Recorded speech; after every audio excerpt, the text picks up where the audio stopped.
मध्य प्रदेश में भाजपा के शिवराज सरकार ही है और ये शिवराज सरकार लगातार जो है ये दावा कह रही है कि पूरे मध्य प्रदेश के समुचित विकास हो रहा है। बात विकास की यदि हो तो सीधी सिगरौली विंध्य अवयव विकास के जो है बाट जो ही रहा है। कई एक बेर सिगरौली का सिंगापुर कहा गया और वह सिंगापुर वास्तव में का बना का नहीं बना का उपलब्धि है एक जो है एक जिलाध्यक्ष से अच्छा को नहीं बता सके।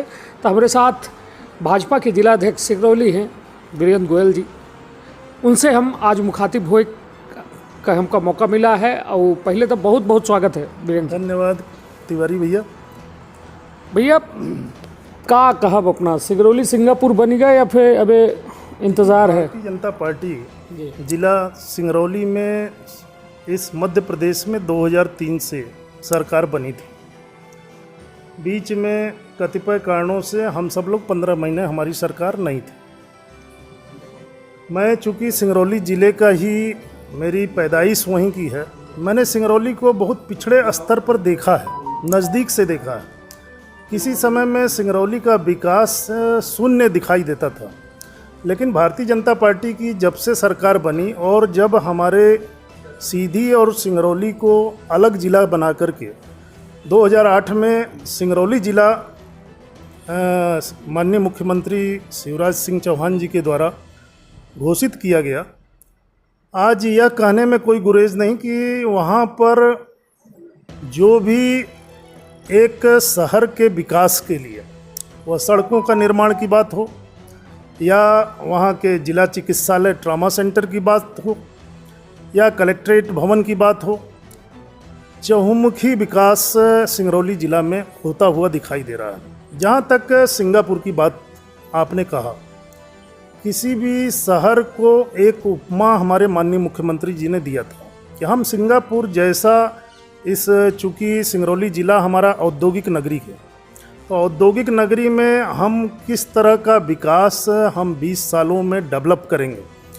आज उसके तहत हमारे जो भी रिलायंस हो, हिंडाल्को हो या एनसीएल कोल माइंस हो या एनटीपीसी का थर्मल पावर स्टेशन हो या एसआर कंपनी यहाँ पर कार्यरत हो या जयप्रकाश का ग्रुप कार्यरत हो, अभी अडानी ग्रुप भी जो है हमारे ज़िले में प्रवेश किया है। मेरा ऐसा मानना है कि जो माननीय मुख्यमंत्री जी ने उस सिंगरौली को सिंगापुर बनाने का स्वप्न देखा था, किसी भी शहर को सिंगापुर बनाना ऐसा चुटकी में बजा करके कार्य नहीं हो सकता। आज बैढ़न में किसी समय में जो जिला मुख्यालय है हमारा, उसमें कोई टूटी फूटी सड़कें और उस तरह की एक सड़क थी कि जिसमें ग्रामीण परिवेश में हम सब लोग जीते थे। आज जिला मुख्यालय में जाने पर एक शहरी वातावरण देखने को प्राप्त होता है। आज चारों तरफ प्रधानमंत्री सड़क योजना के तहत सड़कों की बात हो या वहाँ के कोई भी स्थानीय विकास की बात हो, अच्छे अच्छे ऑडिटोरियम बनाने की बात हो, इस तरह के सभी लगातार कार्य चल रहे हैं। मैं आपको विश्वास के साथ कह सकता हूँ कि भारतीय जनता पार्टी के नेतृत्व में जिस सिंगरौली ज़िले का जैसा विकास होना चाहिए, उसमें ज़रूर एक सिंगरौली वासी होने के नाते कहीं ना कहीं कमी ज़रूर नज़र आती है। लेकिन हमारी भारतीय जनता पार्टी की सरकार जो मध्य प्रदेश में सत्ता में बैठी है, हमारे माननीय मुख्यमंत्री जी का जो विज़न है सिंगरौली के लिए, वह आने वाले समय में पूरा होता हुआ दिखाई देगा। निश्चित तौर पर बात जब सिंगापुर के हो तो साफ़ सफाई की बात ना हो, कहे कि सिंगापुर एक ऐसा शहरन में शुमार है जहाँ साफ़ सफाई मतलब कहा जाए कि ओकर लोग दुहाई देते कि साफ़ सफाई हो सिंगापुर जैसा। का मानव कि पीएम मोदी जी के स्वच्छता में मतलब लगातार अभियान चल रहा है, वह दौर में सिंगरौली में सबसे बड़ी आवाज़ लोगों के द्वारा उठाई जाती है कि प्रदूषण बहुत ज़्यादा है। साफ़ सफाई की तो बात है यही कि अपना कि यहाँ जो कोल माइंस है उनके डस्ट के चलते जो है पूरी सड़क जो है, यदि कहा जाए तो ज़्यादातर आरोप यह लागत है, चाहे सीधी सिंगरौली सड़क की बात हो तो ओवरलोड गाड़ी चलती है, ये डस्ट उनकर जो है परिवहन होता है। और शहर के यदि प्रदूषण की बात करा जाए जहाँ जहाँ ये प्लांट है अपना के, तो वह के लेवल बहुत ज़्यादा है। तो 10 में कितना नंबर दे? पहले तो स्वच्छता में अपना सिंगरौली के बारे में बताइए। स्वच्छता में भारतीय जनता पार्टी के नेतृत्व की जो पिछली सरकार, हमारी नगरीय सरकार थी, उस नगरीय सरकार को लगातार स्वच्छता अभियान के तहत मध्य प्रदेश में अवार्ड प्राप्त हुआ। हमारा सिंगरौली शहर सफाई के विषय पर स्वच्छता अभियान को लेकर के हमेशा आगे रहा है। लेकिन जहाँ तक प्रदूषण की बात है, चूँकि ट्रांसपोर्ट कोयले का वहाँ पर खान होने की वजह से जो ट्रांसपोर्ट बाई रोड माध्यम से, सड़क माध्यम से किया जाता है, उसके कारण वहाँ पर प्रदूषण देखने को प्राप्त होता है। अभी हमारे मध्य प्रदेश सरकार की जो योजना है कि हम उसको बाईपास रोड निकाल करके हम टोटल जो भी इस तरह के कोल ट्रांसपोर्टिंग होते हैं उसको हम दूसरे मार्ग से ले जाएं। इसके लिए लगातार हमारे माननीय जनप्रतिनिधि लोग प्रयास में भी लगे हुए हैं। जहाँ तक प्रदूषण को रोकने की बात है, उसमें एनसीएल हो या एनटीपीसी हो, लगातार पर्यावरण के माध्यम से उस प्रदूषण को बचाने का प्रयास भी कर रहा है कि ज़्यादा से ज़्यादा पेड़ वृक्ष लगाए जा रहे हैं, जिससे कि वहाँ के लोगों को प्रदूषण से किसी भी तरह के खतरे का शिकार न होना पड़े। लेकिन इसमें कोई संदेह नहीं कि जब हमारे क्षेत्र में कोयला और ऊर्जा का जो है एक जहाँ से संचार होता हो, तो निश्चित ही ज़रा सा प्रदूषण हमारे सिंगरौली वासियों को झेलना पड़ रहा है।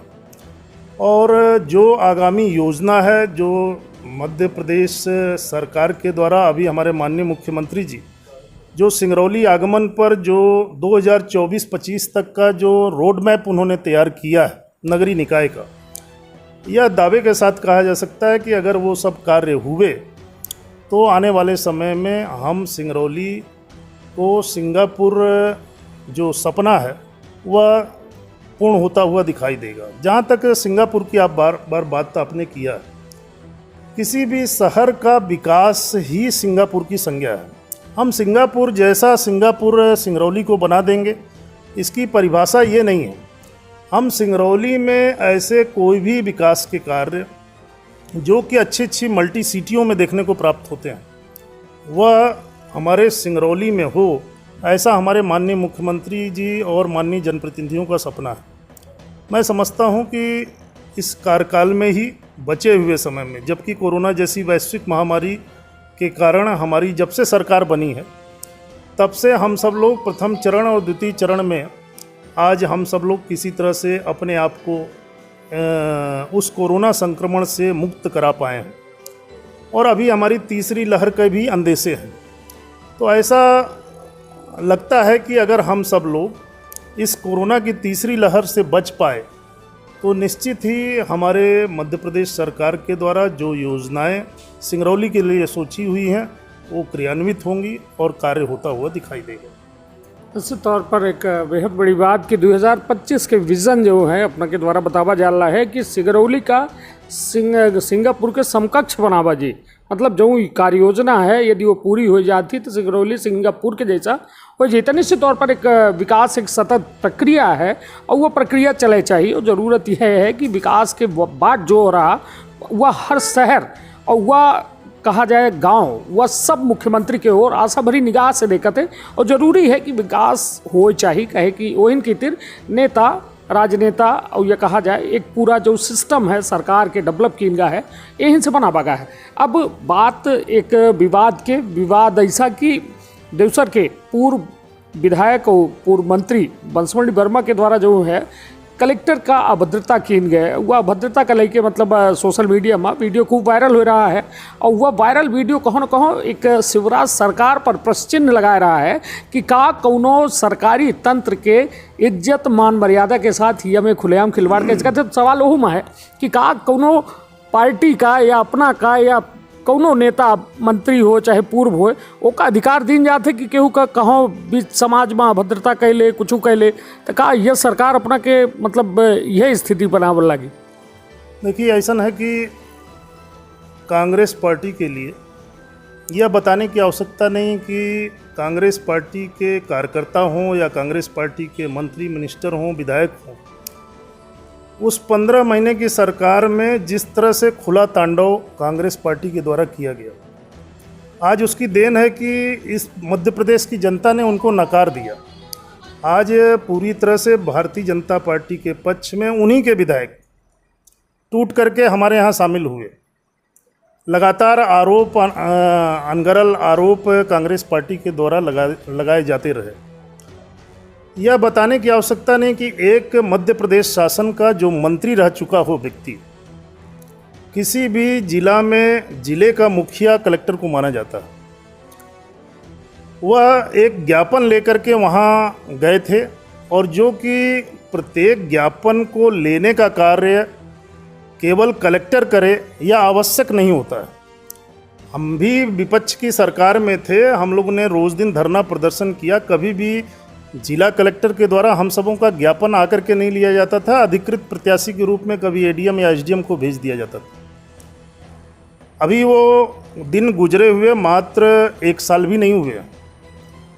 आज उस पूर्व मंत्री जी को जिस तरह से उन्होंने शब्दों का उपयोग किया, अभद्र भाषा का उपयोग किया, इसके लिए भारतीय जनता पार्टी के जिलाध्यक्ष होने के नाते मैं घोर निंदा करता हूं और अपने वहां के स्थानीय प्रशासनिक अधिकारियों से यह अनुरोध भी करना चाहता हूं, यह बताना भी चाहता हूं कि आप सब लोग ऐसे व्यक्ति के ऊपर कड़ी से कड़ी कार्रवाई करें, क्योंकि अगर यह प्रथा हमारे सिंगरौली ज़िले में प्रारंभ होती है तो कोई भी एक आईएएस या आईपीएस के ऊपर अभद्र भाषा का उपयोग करना यह कितना हितकर होता है, कितना अच्छा होता है सामाजिक वातावरण में, यह कितना अच्छा इसका मैसेज जाना चाहिए, यह सब लोग समझते हैं। बंसमणि वर्मा जी हमारे यहाँ के पूर्व विधायक रहे हैं और मध्य प्रदेश शासन के कांग्रेस के समय के पूर्व मंत्री भी रहे हैं।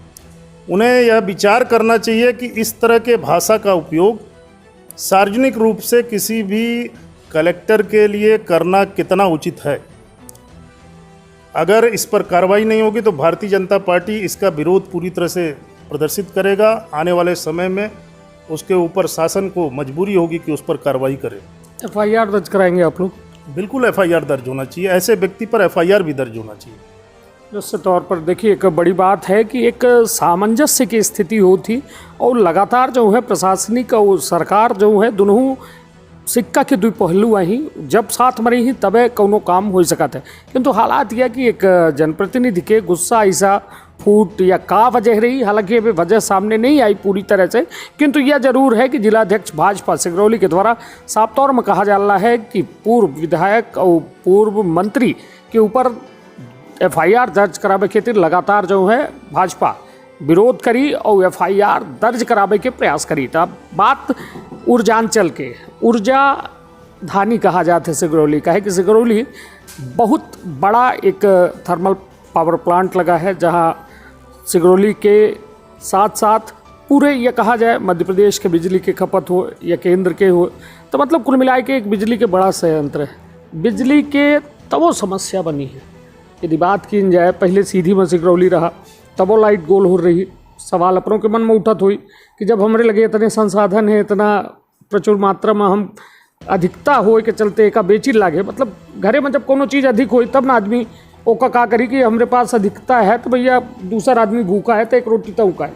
जब हमारे पेट खाली है तो हम कैसा मान ली कि यह सरकार के सही नीति के निर्णय है कि सीधी हो, रीवा हो, अपना सिंगरौली हो। सिंगरौली के ऐसा बहुत गांव है, कहे कि मीडिया है, सोशल मीडिया में कई एक तरह के लोग विरोध हो दर्ज कर रहे थे कि बिजली नहीं मिल रही है, ट्रांसफार्मर जला है और पूरी तरह से यदि कहा जाए कि 24 घंटे बिजली के जो वादा शिवराज सरकार कर रहे थे तो उस शहरन तक सीमित हो जाते, कहो 21 घंटा 22 घंटा, और गाँवन में स्थिति यह है कि 14 घंटा 12 घंटा मिलती है। तो मतलब कुल मिलाए के सवाल यह है कि एक ऊर्जांचल के मतलब लोग क्षेत्रवासी जैसे पूरा विंध्य जो है लाभान्वित हो चाहिए वह ओका न मिल के जो है ओका बाहर बेचा जा लागे। हम पचे वह है कि मतलब लड़का के नाम पावर हाउस नहीं, बाप के नाम पावर हाउस और लड़का मर गया अंधियारे में। तो मतलब बात यह कि का कहा गया। देखिए क्या है कि ये बताए की ज़रूरत नहीं है कि जब 2003 से पहले कांग्रेस पार्टी की सरकार रही तो पूरे मध्य प्रदेश में बिजली की समस्या घनघोर समस्या बनी हुई थी। भारतीय जनता पार्टी के नेतृत्व में जब मध्य प्रदेश में सरकार बनी, धीरे धीरे पूरी विद्युत की समस्या पूरे पटरी पर आ गई थी। जहाँ तक एनटीपीसी पावर प्लांट की बात है कुछ नीतियों के कारण ऐसा नहीं है कि हमारे यहाँ उत्पादन हो रहा है तो उसमें भी एक सीमा है कि 25 किलोमीटर के रेडियस में हम बिजली को वहाँ के स्थानीय लोगों को प्रदाय करेंगे। लेकिन उस रेडियस से बाहर वाला व्यक्ति, चूँकि हमारे यहाँ अमरकंटक से बिजली आती है, यह एक फीडर लाइन की व्यवस्था है, यह एक सरकारी व्यवस्था है, लेकिन इसके बावजूद मैं यह दावे के साथ कह सकता हूं कि अभी हमारे मध्य प्रदेश सरकार के द्वारा किसी भी तरह की बिजली कटौती नहीं की जा रही है।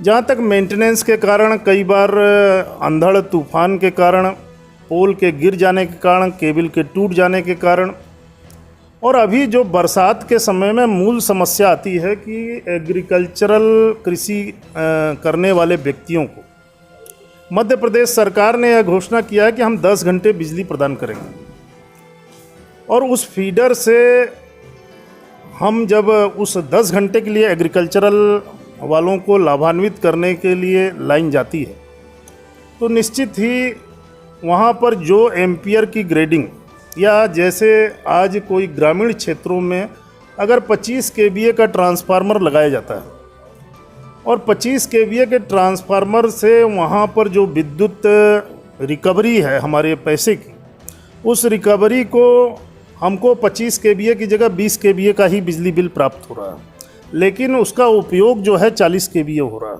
जिसको कि अमूमन ऐसा होता है कि ट्रांसफार्मर उड़ जाते हैं।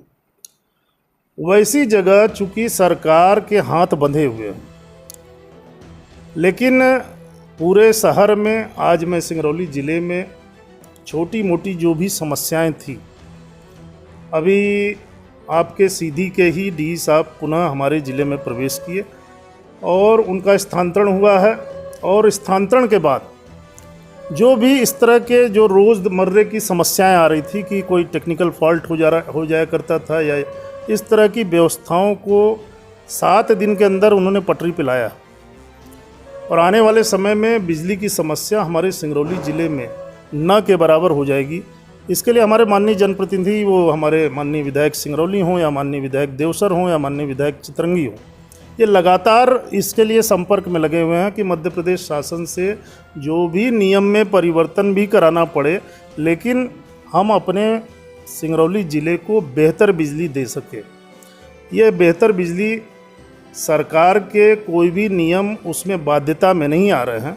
कहीं ना कहीं एक उपभोक्ता होने के नाते हम सबों की भी जिम्मेदारी होती है कि अगर हम सरकार से बिजली ले रहे हैं तो उसका जो दर है, उसके दर के हिसाब से उसका भुगतान भी समय पर अनिवार्य रूप से होना चाहिए।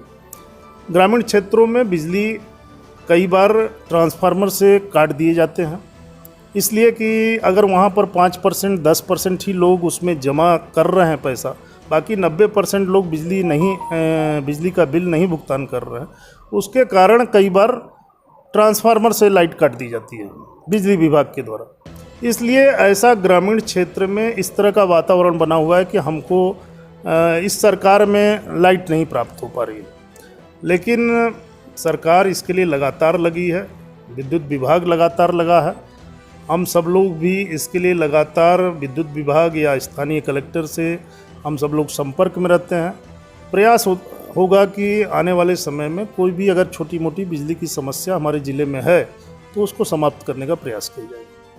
चलिए ठीक है, अभी वो आश्वासन है और सरकार लगातार 15 साल से अपना के रही, फिर मौका मिला, अभी वो आश्वासन सिंगरौली का सिंगापुर के मिल रहा है, बिजली बेहतर के मिल रहा है। ठीक है, वह देखिए कहा है नेतन से इंसान झूठ के जो है वह मानत है, गुंजाइश रखा जी। 15 साल में जो सिंगरौली के रहे वाला हो जी, वो ईमानदारी से अगर बात रखेगा तो 15 साल में सिंगरौली ज़िले का बहुत विकास हुआ जी। और जो 15 साल में विकास पटरी पर लाया गया था, उस 15 महीने में उतनी ही जल्दी उसको बर्बाद करने का प्रयास किया गया। और जैसे ही हमारी मध्य प्रदेश में पुनः भारतीय जनता पार्टी की सरकार बनी तो हम सब लोग कोरोना में लगातार लगे रहने की वजह से आपने देखा होगा कि इस कोरोना जैसी वैश्विक महामारी में भारतीय जनता पार्टी का कार्यकर्ता लगातार अपने ऐसे व्यक्तियों के पास, अपने मोहल्ले वालों के पास, अपने वार्ड नगर केंद्रों में जा कर के, अपने बूथों पर जा कर के वो अनाज का वितरण हो या राशन का वितरण हो, लगातार करते रहा। निश्चित ही जो 1 साल के अंदर जो भारतीय जनता पार्टी ने अपनी सरकार बनाने के बाद जो विकास सोचा था वो कहीं ना कहीं बाधा आई है। लेकिन हमारे प्रदेश के यशस्वी मुख्यमंत्री जी लगातार सिंगरौली ज़िले के प्रत्येक व्यक्तियों को यह हमेशा आश्वासन देकर के आया, जैसा कि मैंने बताया कि 2025 तक का हमारा रोड मैप तैयार हो गया, उसकी शायद पहली किस्त भी जारी हो गई है। अभी हमारे यहाँ माइनिंग कॉलेज खुलने वाला है, मेडिकल कॉलेज खुलने वाला है, हमारे यहाँ डिग्री कॉलेज का जो अच्छी जगह पर कहीं पर ज़मीन लेकर के नया भवन का निर्माण होना है, शासकीय कन्या महाविद्यालय खुल गया। तो लगातार विकास हो रहे हैं। किसी भी सरकार को विकास करने के लिए समय चाहिए। 15 वर्षों की बात करेंगे कि 15 वर्षों में लगातार विकास हुआ, इसमें कोई बताने की जरूरत नहीं है अपना। संतुष्ट तो कभी भी पूरी जनता नहीं हो सकती, न मैं स्वयं संतुष्ट हो सकता। मैं स्वयं सिंगरौली का वासी हूँ, तो मेरा प्रयास होगा कि कहीं ना कहीं असंतुष्टि रहेगी, तभी तो मध्य प्रदेश सरकार के द्वारा कुछ भी काम उसमें कराए जा सकेंगे। लेकिन यह कह सकता हूँ कि अगर विपक्ष के नज़र के दायरे से न देखा जाए तो सिंगरौली शहर का विकास हुआ है और सिंगरौली शहर का विकास दिखाई भी देता है। लेकिन धीरे धीरे आने वाले समय में जो योजनाएं पहले बगैर प्लानिंग के साथ में काम हो रहे थे, लेकिन आज हम सब लोग 5-5 साल के आने वाले 5 साल में कैसा प्लानिंग होना चाहिए, इस प्लानिंग के आधार पर भी हमारी नगरीय निकाय की सरकार हो या ग्रामीण जनपद के द्वारा विकास हो रहे हों, ऐसी योजना बनाई जा रही है। तो आने वाले समय में दिखाई देगा। भैया अब शॉर्ट में हम अपना से 2 क्वेश्चन पूछब कि मेडिकल में अपना सिंगरौली का 10 में से कितना नंबर देव, शिक्षा में अपना कितना देव, और रोजगार जैसा एक सबसे बड़ी समस्या में, जबकि सिंगरौली इतना समृद्ध है कि वहाँ चाहे तो मतलब सिंगरौली का पूरा सीधी रीवा सतना सब जगह के लोग बेरोजगार जो हैं वहाँ एक अच्छा रोजगार के साधन है, किंतु वो मत तीनों में 10 में से नंबर अपना का दे के है। शिक्षा में अपना कितना देव, चिकित्सा में अपना कितना देव, और रोजगार के मुद्दा में अपना कितना नंबर देव 10 में? जहाँ तक रोजगार की बात कर रहे हैं, हमारे यहाँ काफ़ी ओबी कंपनियाँ भी कार्यरत हैं और अन्य कंपनियाँ भी कार्य कर रही हैं। बेरोजगारों को रोजगार भी मिल रहा है। यह हमारे प्रत्येक जनप्रतिनिधियों की प्रायोरिटी का विषय रहता है कि जो भी स्थानीय बेरोजगार है उसको हम ज़्यादा से ज़्यादा रोजगार दिला सकें।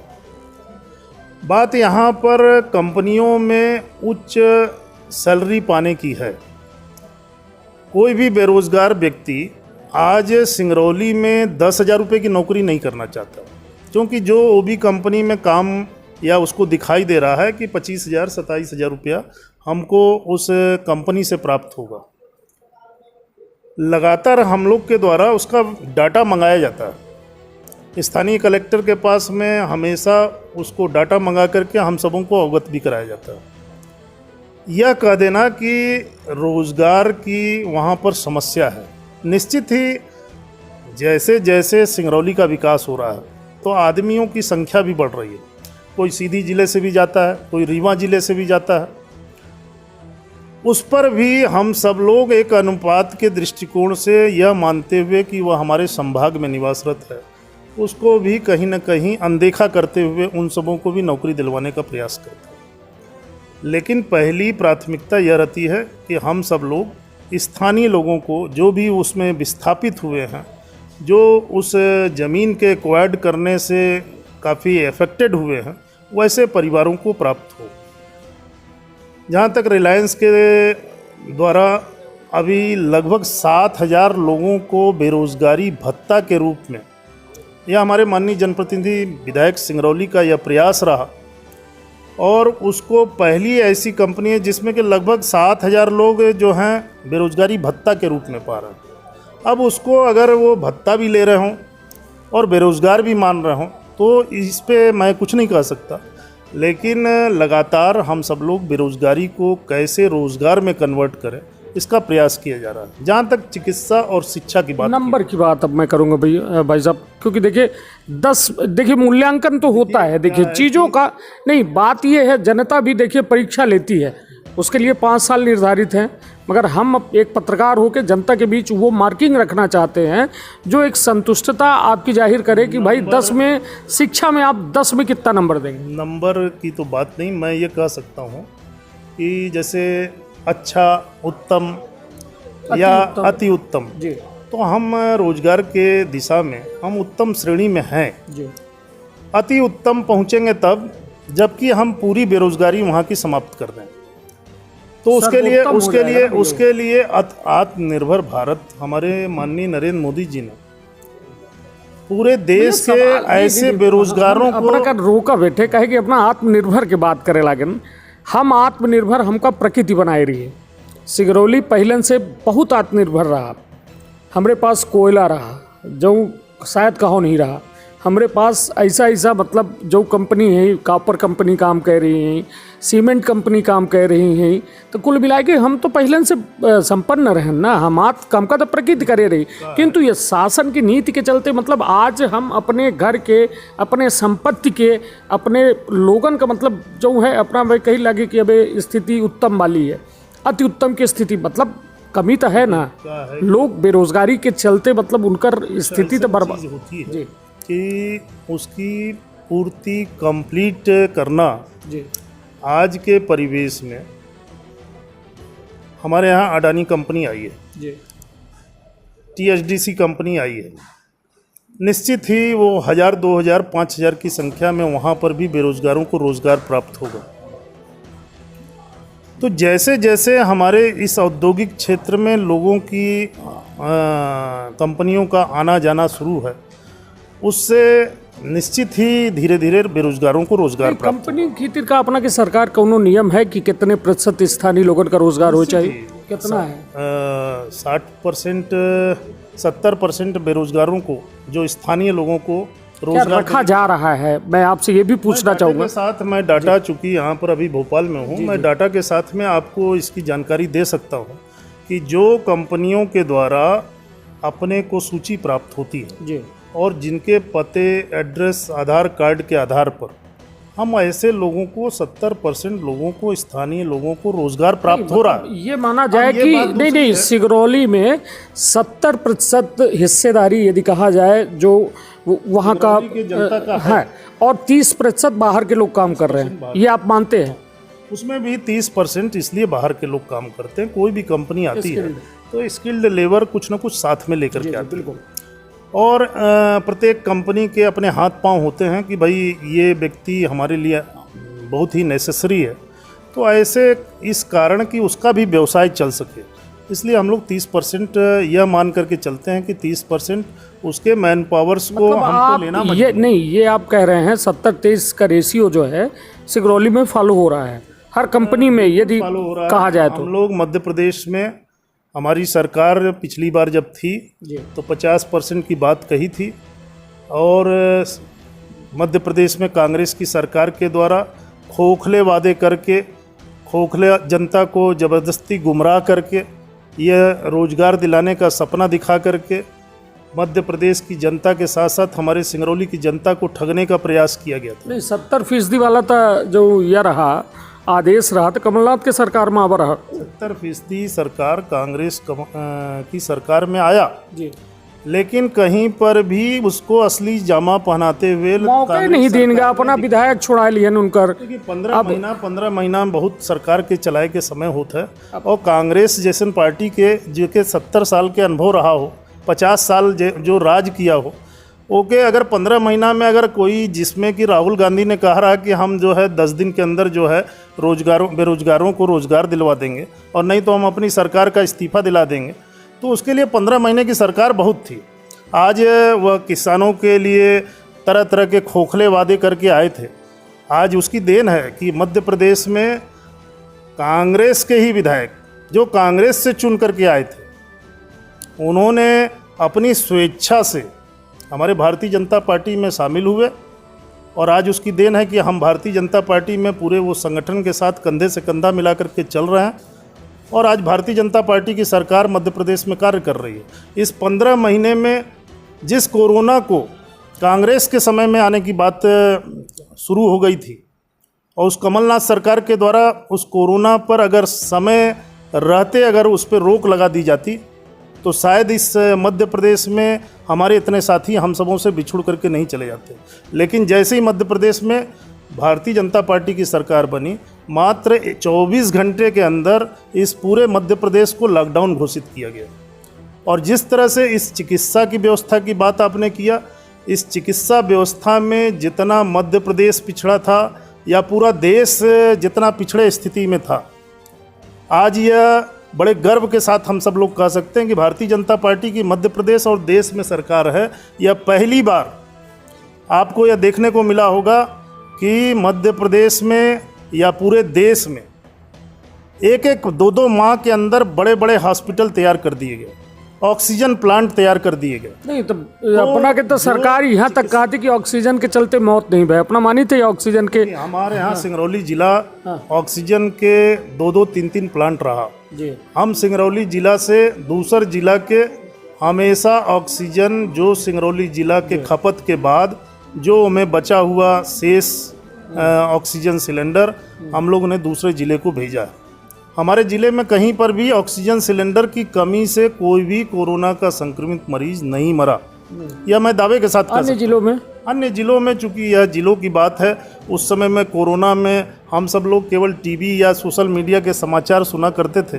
तो यह कैसे कह सकता हूं कि वहां पर कोरोना के संक्रमित मरीज ऑक्सीजन से मरे, ऑक्सीजन की कमी से मरे कि अपनी मौत के कारण मरे। इस बार के कोरोना संक्रमण में मतलब ऑक्सीजन नहीं, ऑक्सीजन को लेकर आप क्या बिल्कुल मतलब साफ तौर पर आपका कहना है कि जिले का जिलाध्यक्ष हूँ और मैंने सिंगरौली जिले में जो देखा कि हमारे यहाँ सिंगरौली जिले में ऑक्सीजन की कमी से कोई भी संक्रमित मरीज नहीं मर पाया। और यदि क्योंकि देखिए आप भाजपा से हैं, किया कि सीधी जिला हो, शहडोल हो, सतना हो, सीधी में कमी थी, तब कमी थी तो सीधी में सिंगरौली से जिले से काफ़ी सिलेंडर आए भी।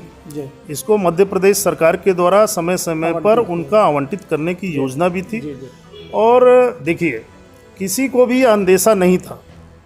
जिस देश को आज़ाद हुए आज लगभग 75 वर्ष पूरे होने जा रहे हों, उस 75 वर्ष में किसी ने कभी सरकार चलाने वाले ने ये नहीं सोचा था कि इस तरह की कोई भी महामारी आएगी और इसके लिए हम सबों को कोई डेवलपमेंट की योजना बना के चलनी चाहिए। इसका पूरा का पूरा दोष अगर जाता है तो देश में कांग्रेस पार्टी की सरकार जो लगातार कई वर्षों तक चल रही थी। 2014 में माननीय नरेंद्र मोदी जी के नेतृत्व में जब से सरकार बनी, तो यह बताने की आवश्यकता नहीं है कि किसी समय में मेडिकल कॉलेज कितने हुआ करते थे। आज उन्होंने मेडिकल कॉलेज की बौछार लगाई है।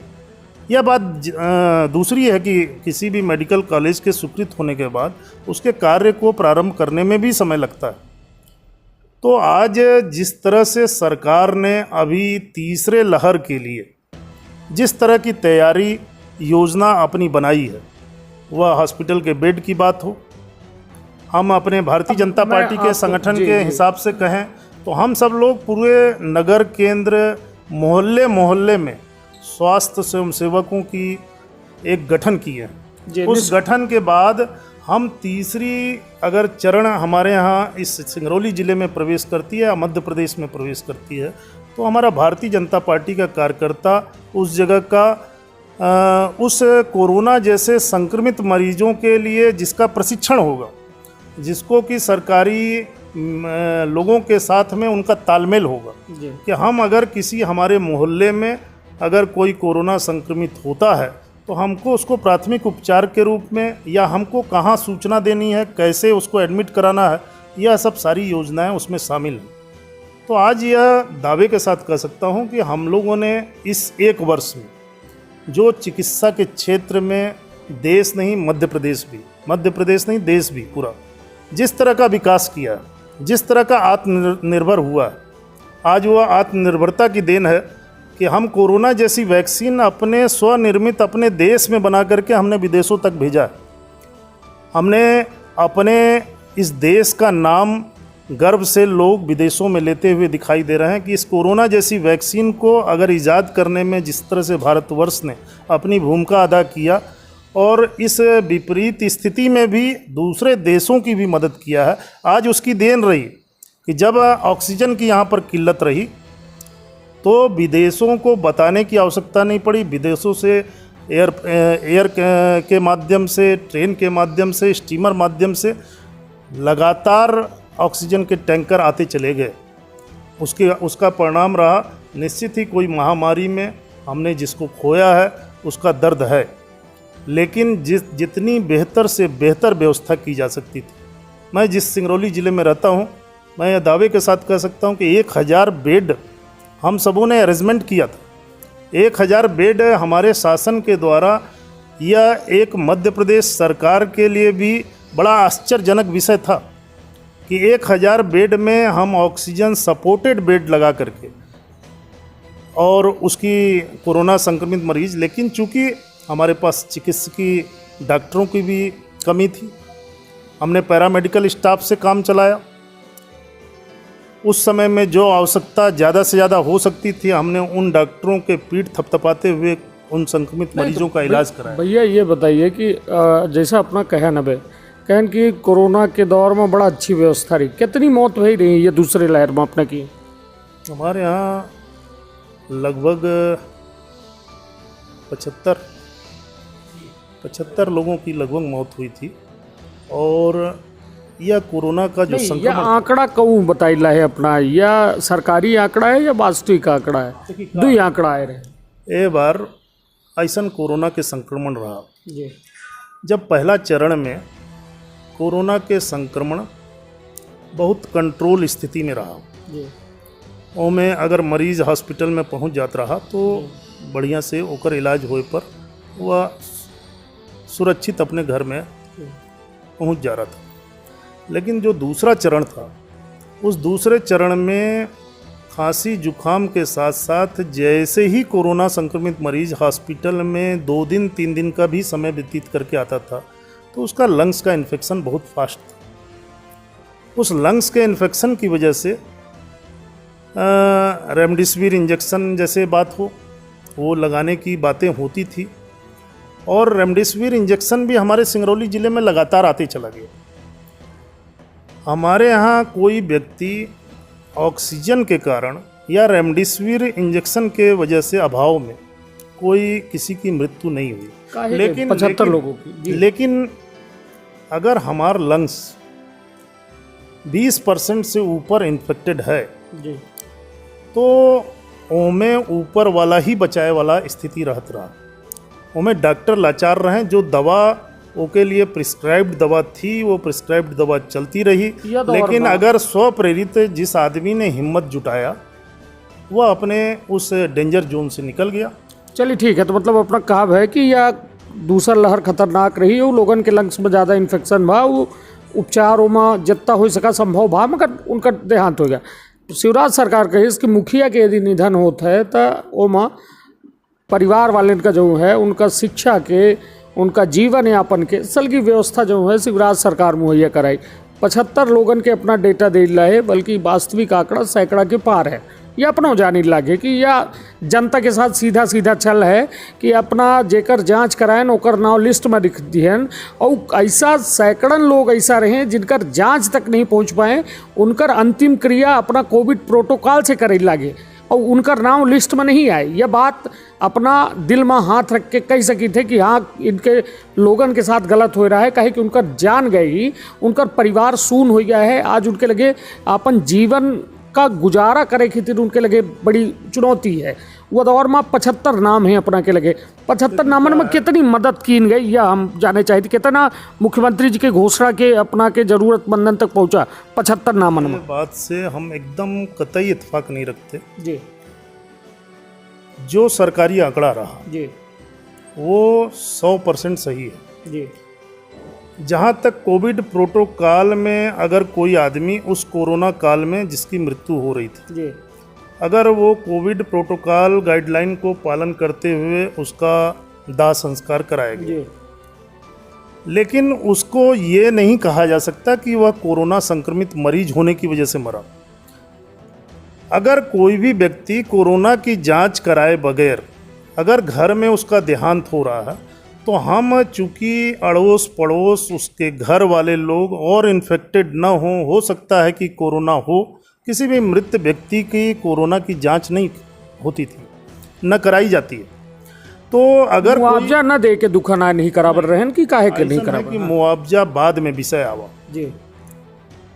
मुआवजा के लिए जब सरकार ने प्रत्येक परिवार को 1 लाख रुपए कोरोना से मृत्यु की घोषणा किया कि अगर कोरोना से अगर जेकर मृत्यु हुई उनमें 1 लाख रुपए सरकार दी, तब से ये बात ज़्यादा उभर करके सामने में आई कि जो आदमी मर गया कल तक उसको कोरोना के संक्रमण से मरा इसके लिए कतई परेशान नहीं रहा, लेकिन जैसे ही 1 लाख रुपए की घोषणा भवा तो 1 लाख रुपए की घोषणा के बाद कोरोना संक्रमित मरीजों की संख्या बढ़े लगा। एक समय ऐसा रहा कि कोरोना अगर घर में रहा भी और कोरोना संक्रमित मरीज के मृत्यु कोरोना संक्रमित होने की वजह से मृत्यु हुई तो उनके घर वाले छुपा लिए, इसलिए कि उनके घर को कंटेनमेंट कर देंगे, उनके घर के बाकी लोगों को उठा करके हॉस्पिटलाइज या उनको सेपरेट जोन में रख देंगे। इस डर से लोग घर वाले ये बताने को तैयार नहीं थे कि कोरोना का संक्रमण जो है के कारण ये व्यक्ति मरा है। लेकिन जैसे ही सरकार ने 1 लाख रुपए की घोषणा किया तो अंदर से सब लोग निकलना शुरू कर दिए कि हमारा भी परिवार कोरोना संक्रमित मरीज से ये हुआ है। फिर भी हम सबों ने लगातार इसके लिए कलेक्टर, स्थानीय प्रशासन के ऊपर, स्थानीय ट्रॉमा सेंटर पर यह दबाव बना करके रखा कि अगर कोई ऐसा पीड़ित व्यक्ति कि जो कि वास्तव में कोरोना से संक्रमित होकर के उसकी मृत्यु हुई है तो उसको 1 लाख के कारण उसे परेशान न किया जाए, वैसे व्यक्ति को लाभ मिलना चाहिए।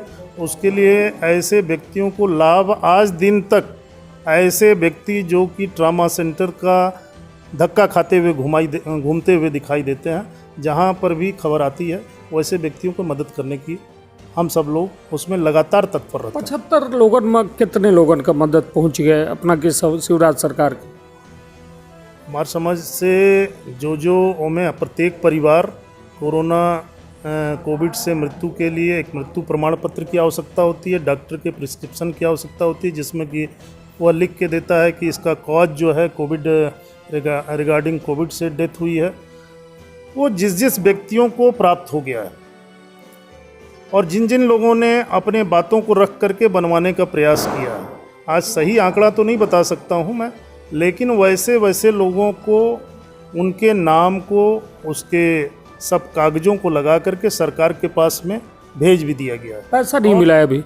पैसा निश्चित ही जब सरकार ने घोषणा किया है तो उसकी कई कार्रवाइयाँ होती हैं। नहीं तो कहा थे ना का वर्षा जब कृषि सुखाने को जो जेकर परिवार खुदो जूझल लाग है, मरल लाग है। अब ये बताइए कि इतना दिन हुआ लोगों के पैसा भी जारी होना शुरू हो गया है। अगर किसी ने कागज देर से जमा किया है तो निश्चित ही उसको पैसा संख्या बता सकी थे कोठे की 75 में कितने लोगों का 1 लाख रुपया मिल चुका है या कितने घर के मुखियन के? अगर ऐसा बात करेंगे तो 30-35 लोग के तो हम डेथ सर्टिफिकेट और वो नहीं तो का पैसा मिला उनका? पैसा नहीं मिला। अभी तक ऐसा कोई हमारे संज्ञान में विषय नहीं आया है, लेकिन अगर संज्ञान में आएगा तो निश्चित ही मध्य प्रदेश सरकार ने जो घोषणा किया है वह चूँकि एक कलेक्टर की जिम्मेदारी भी बनती है और कलेक्टर उसको अपने सरकार से अप्रूव्ड करा करके उसको समय से हम सब लोग पैसा दिलाएंगे। चिकित्सा के नंबर नहीं बताया अपना नंबर, तब कही थे अपना बदल दिया, पैटर्न नहीं बदल दिया, नंबर अपना कहन कि फेल पास नहीं, अब ग्रेडिंग सिस्टम अपना बना लिया अपने मुताबिक। चिकित्सा जी नंबर दोनों हमारे देश उत्तम, अति उत्तम, सर्वोत्तम व्यवस्थाएं थी जी। नहीं तो अपना सिगरौली माँ बड़े अफसोस के साथ कहना पड़ता था कि हम सब लोग शिक्षा और चिकित्सा जो कि मूल एक विषय होता है, कब तक अपना बच्चे कह रही जा कांग्रेस का कोसत 15 साल की सरकार अपना चलाएं। जब से 15 वर्ष में सरकार में कितना विद्यालय जो हाई स्कूल रहा वो हायर सेकेंडरी उत्तम है, अति उत्तम है, सेकेंडरी हो गया। कल तक बच्चों के जो भुइयाँ में बैठत रहे वो आज उनके लिए बेंच हो गवा, जी उनके नया नया बिल्डिंग बन गवा। जी शिक्षकों के कमी के जो अभाव रहत रहा, आज शिक्षक भी लगातार जिलों में भेजे गए। जी लेकिन का है कि देखिए ये ऐसन व्यवस्था रहा कि ओमें समय लगना जायज़ रहा। नहीं तो कितना आज मानी आज थे? हमार सिंगरौली जिला में कोई ये बहुत रेयर कुछ जगह ऐसन हो सकत है, लेकिन कोई बच्चा अपने घर से 500 मीटर 1 किलोमीटर से ज़्यादा दूर नहीं जा रहा है, उसके पास विद्यालय है। आज शासकीय कन्या महाविद्यालय हम लोग पहले टपरे में चलता था, लेकिन आज हमारे मध्य प्रदेश सरकार, भारतीय जनता पार्टी के नेतृत्व की सरकार की देन है कि आज शासकीय कन्या महाविद्यालय हमारे यहाँ एक मॉडल के रूप में देखा जा रहा है। आज ट्रामा सेंटर जो कि कभी हम सब लोग नहीं तो एक अपना शब्द मन ही बयां कैसे कि अपना अपने सरकार के परफॉर्मेंस का सिगरौली माँ कि उत्तम है, अति उत्तम, सर्वोत्तम है। और शिक्षा, हाँ आज के दिन हम लोग उत्तम व्यवस्था के नज़दीक हैं उत्तम। और धीरे धीरे जो शिक्षा और चिकित्सा में पिछड़ापन था जी वो धीरे धीरे कई लगातार साल अभी बढ़ता वृद्धि हो चाहिए, कई साल अपना का जनता चुन दे तब ये सर्वोत्तम या अति उत्तम हो जाए। जितना साल कांग्रेस सरकार राज की है उतना सरकार के हम लोग के समय दें और जनता देखे कि उतने दिनों में भारतीय जनता पार्टी इस देश की क्या तस्वीर बदलती है। अभी तो मात्र हम सबों को राज करते हुए आप 15 साल बार बार कर रहे हैं, लेकिन कांग्रेस पार्टी ने लगातार देश के आज़ाद होने के बाद इस देश पर राज्य किया। हम 15 वर्ष में मध्य प्रदेश को बहुत ही बेहतर स्थिति में लाए हैं। चलिए हम क्षमा मांगी थे अपना से, नहीं हम क्षमा ऐसे मांगिला है कि अपना का रोकी लागे। एक बड़ी अच्छी अपना बात कहन कि जितना कांग्रेस का जनता वक्त दी उतने हम कदे। कांग्रेस के वक्त में अंग्रेज शासन काल रहा, अपना जानी थे, हम जानी थे, अपना के तब पूरा मीसाबंदी अपना के पूरा परिवार और यह संघर्ष में शामिल रहा। आज़ादी के 75वीं वर्षगांठ हम मनावे वाले हैं, मगर वह दौर में सोची हमरे लगे का संसाधन रहे। आज के 21वीं सदी और अपना तुलना कह रहे हैं आज के 75 साल पहले के, तब पहले के दौर और आज के दौर में अपना का वक्त उतना चाहिए तब अपना डेवलपमेंट कह पाओ वाला बात है। हम इतना ही बताए चाहते कि जब 50 वर्ष में आज वो 20वीं सदी में गुजर रहे थे, हम लोग 21वीं सदी में आ गए। लेकिन 20वीं सदी में अगर 50 वर्ष लगे हैं तो उस अनुपात में 5-10 साल और इस देश को विकास करने के लिए जनता ने अगर चुना है, आगे चुनती रहेगी। तो आज यह कहने के में कोई गुरेज नहीं है। आप सबों को देश में, चूँकि मैं सिंगरौली का निवासी हूँ, लेकिन चूँकि यह विषय पूरे देश से जुड़ा हुआ विषय है, इस देश में जो भी हमारे माननीय नरेंद्र मोदी जी के आज कार्य चल रहे हैं, इस देश की एक एक जनता के साथ साथ विदेशों की जनता ने सराहा है कि वह किसी भी क्षेत्र में हो, वो चिकित्सा क्षेत्र में हो, एयरपोर्ट के क्षेत्र में हो, रेलवे क्षेत्र में हो।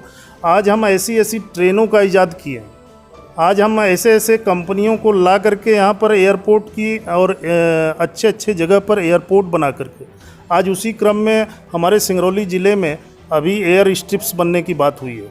लेकिन आने वाले समय में चूँकि हमारे जनप्रतिनिधि लोग लगातार, हमारी माननीय सांसद लगी हुई हैं कि हम लोग उसको एयरपोर्ट के रूप में देख सकें, हम लोग उसमें वहाँ पर एयरपोर्ट भी बना सकें। मतलब 10 साल अपना के कहाब है होता है या कोई रेलवे का ज़्यादा ट्रेन का संचालन होता है तो किसी भी शहर के विकास में अपने आप विकास दिखाई देने लगता है जब वहाँ पर जनता ज़्यादा आती है। सड़क तब अपना के हुए में ही रोज एक्सीडेंट होते।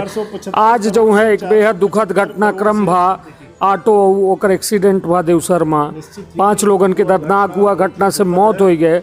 और मतलब कुल मिला के अपने सरकार के ठीक है, जेकर आदमी खाते हैं उनके बजावत है। वो हम तो ये कहा जी घटना निश्चित ही आज की जो बरगवा में घटना घटी है, उनमें जो लोग हमारे उस दुर्घटना से जिनकी मृत्यु हो गई है, मैं उनके प्रति शोक संवेदना व्यक्त करता हूं। लेकिन सड़क है, सड़क पर घटनाएं घटेंगी, इसके लिए हम केवल शासन को दोष दें, इसके लिए हम स्वयं भी दोषी हैं। हमें सड़क के नियमों का पालन कर रहे हैं कि नहीं कर रहे हैं, एक बात।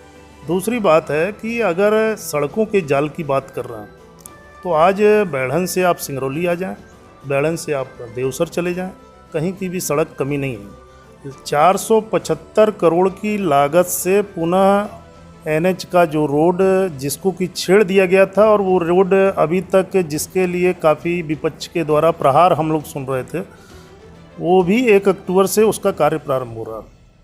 और आने वाले समय में जब वो 4 लेन का निर्माण हो जाएगा, तो जब सीधी सिंगरौली की कनेक्टिविटी इतनी अच्छी दिखाई देगी, तो आपको देखते देखते विकास अपने आप दिखाई देने लग जाएगा कि कितना विकास हो रहा है। क्योंकि जो भी NH के किनारे अपने कोई भी जो मकान, रहवासी मकान हो या कोई तरह के कॉमर्शियल व्यवसाय के लिए अपना जगह लेगा, तो सीधी और सिंगरौली पूरा आपको कनेक्टिव शहर दिखाई देगा। यह हमारे मध्य प्रदेश सरकार की आने वाले समय की योजनाएं भी हैं। चलिए ठीक है, अपना के द्वारा कहा गा बहुत अच्छी बात है। वो अपना लगातार सवालन के एक बेहतरीन जवाबों दी ने, जनता से सवाल जुड़े हैं तो जनता जवाब मांगी, और जिम्मेदार हैं तो जिम्मेदारी से अपना भागी नहीं सकी। और सीधे तौर पर समझे वाली बात थी कि यह दौर में भाजपा के सरकार से अपेक्षा बहुत ज़्यादा ही, सरकार के 15 साल के कार्यकाल से जनता का अपेक्षा रही, किंतु अपेक्षा माँ भाजपा खरी नहीं उतरी, सरकार बदल दीन गए। हालांकि यह सियासत की जो बात थी, तो सियासत के उलट फिर जरूर भा, वो मौका मिला फिर से भाजपा का पुनः बढ़ेगा उनके कार्यकाल में। लगभग ये मान के चढ़ी कि 3.5 साल की इजाफा भा। अब पुनः जनता आशा भरी निगाह से देख रही है। विंध्यता इतना ज़्यादा आँखी मूंद के सपोर्ट करीस, किंतु विंध्य का आजो जो है, यदि हम विंध्य की बात करी थे तो हमें सिंगरौली भर नहीं है, रीवा है, शहडोल संभाग है। मगर भैया एक बात कहें कि देश के लोग नहीं विदेश के लोग जो है प्रशंसा करते, तो हमका बड़ा दुख लाग कि घरे के महुआ बिना न जाए और महुआ बिना बगाड़े जाए। तो हम तो ये मानी थे कि अपने क्षेत्र के लोग जौने दिन ये कह दें कि नहीं वास्तव में हम राम राज्य में हैं, या फिर जो मोदी जी दावा करते वो वादा करते, तो वो राम राज्य सब देखे चाहते। किंतु अबे वो जो गरीब है वह और गरीब हो जाल लाग है, अमीर दिनों दिन अमीर हो जाल लाग है। और हालात यह कि लगातार सवाल तो उठी, सवाल ऐसी उठी, कोरोना जैसा वैश्विक महामारी में बहुत दर्द जनता झेले है, और वह जनता के दर्द के कहो न कहो सियासत हो चाहिए। सवालन के जवाब के बेहतरीन जवाब मिला, और उम्मीद है कि फिर से अपना का हम मुखातिब कराओ ऊर्जावान जिलाध्यक्ष सिंगरौली से। अपन बहुत ख्याल रखब, अपने परिवार के बहुत ख्याल रखब। धन्यवाद, प्रणाम।